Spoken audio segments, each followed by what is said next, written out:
Hello friends, welcome to my channel and thanks for watching this video. So we have ended with one more positive week on Wall Street where all the three major indices closed in green. The most important thing is VIX closed in red but still trading at 21.88, which is exceptionally higher than 15 or 16, which I would personally think is the average deal over here.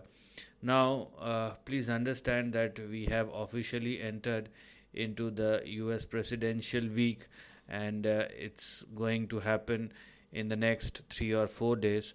And I mean, although you can clearly see an upside, but please understand that any sudden volatility cannot be ruled out, and it's not about who is going to win, but what he or she will probably speak after their what will be their winning speech and what kind of measures or what kind of thought process they have. That's going to decide the fate of the market moving forward. So with this, let us discuss about the charts and what the charts are telling us as far as the US major indices and the indicators are concerned. Now, what we have discussed in our last US weekly report session was a downside, and it looks like instead of this upside, it's continuing for the last couple of days over here. Now, the question is what lies ahead. So, if you are looking at the price chart of Dow Jones Industrial Average, we do have this particular line, which is our resistance line or target line, whatever you may want to call it as, based on which, if I will try to find out the range, I mean, it is clearly visible that there is still some more to look at as far as the lower end of the range is concerned. Okay, so this is what we have here as far as the probable support zone. So that's why I'm a little bit skeptical. I mean, what you know these kind of events may create volatility, so a sudden melt up or melt down, anything can happen, or the market can give you moves on both sides. So if you are looking at the price chart or if you are looking at the levels and if you don't know how to deal with the volatility, then keep yourself aside at least for the next 1 week. That's the minimum. But anyways, what we have as far as Dow Jones is concerned, so the it's been falling down for quite some days, and the next big support it will probably find in between 40,400 and 41,120.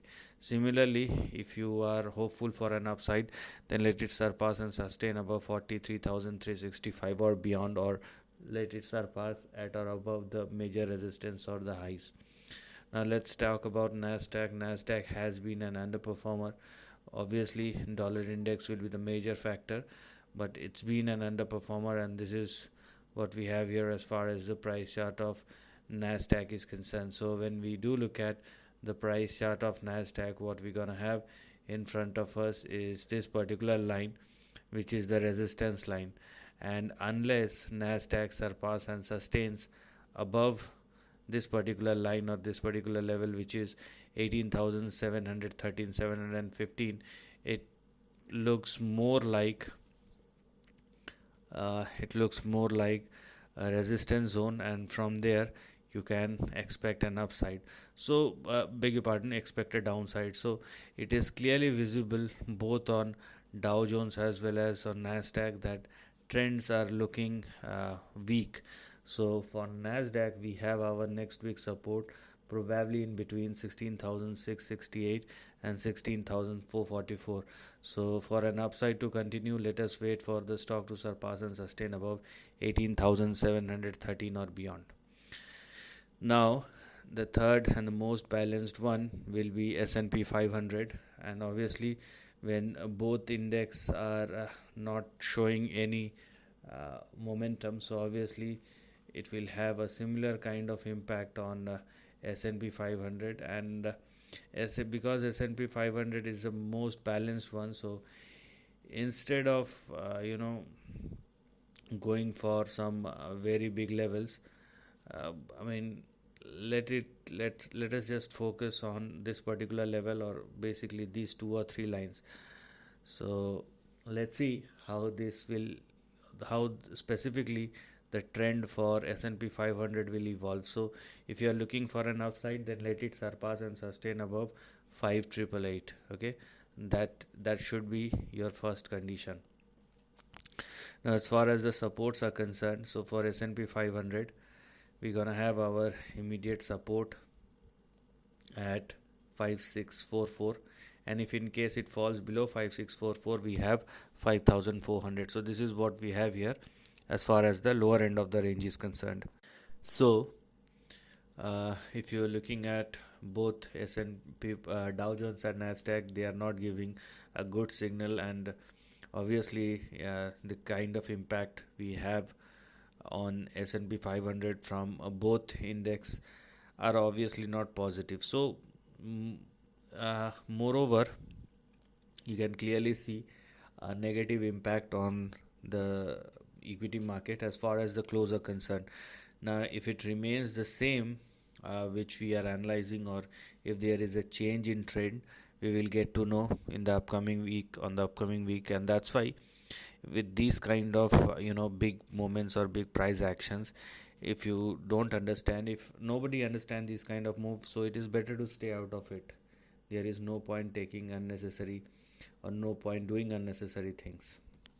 Now let us discuss about the dollar index, and it's been moving higher with some very strong momentum, and it looks like uh, it's been overstretched, but the kind of momentum we have for dollar index is extremely strong, and you can clearly see that it is holding at or above this green line, which is the 200-day moving average.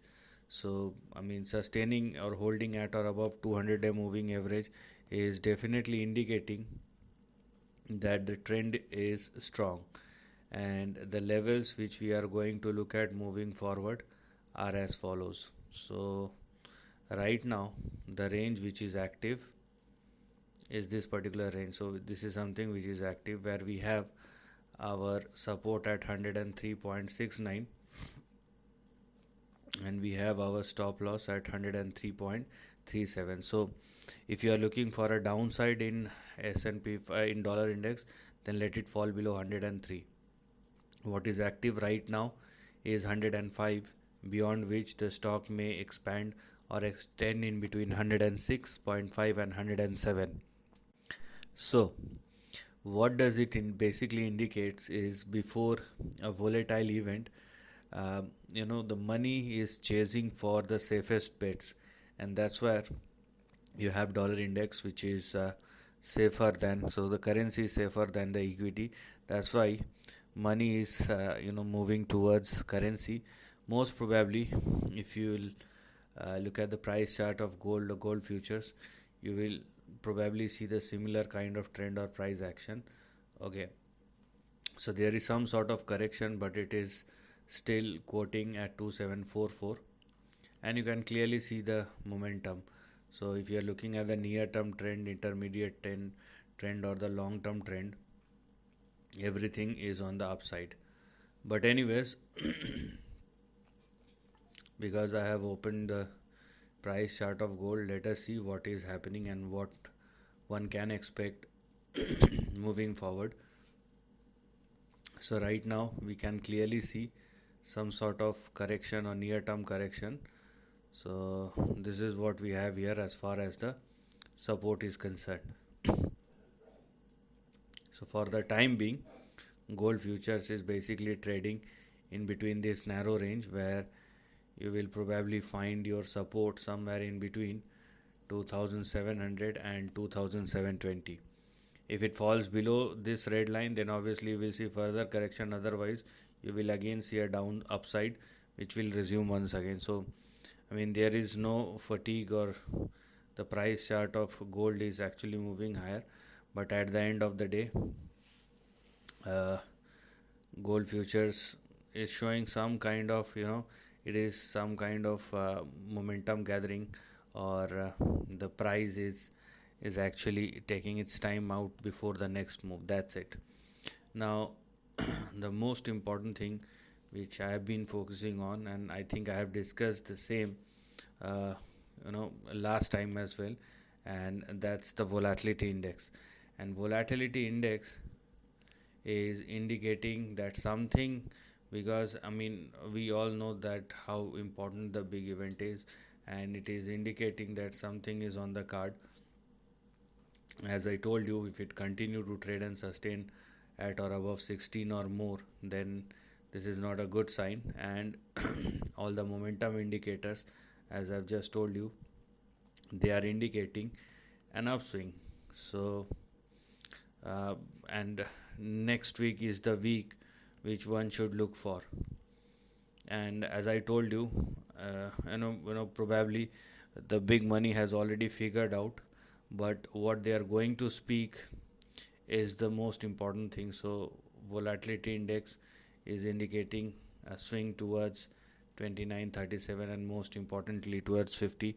So these things are there, so you have to be very much skeptical about the upcoming move. And there is you know it will not be a harmful act to just simply stay out of the market if you don't know how to deal with this situation.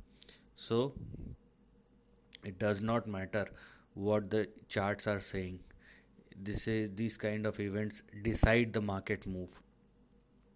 If it happens on the downside, if it can happen on the upside as well, but we will go by the price, and the price is telling us that you have to be a bit more concerned unless we have a clarity on the event.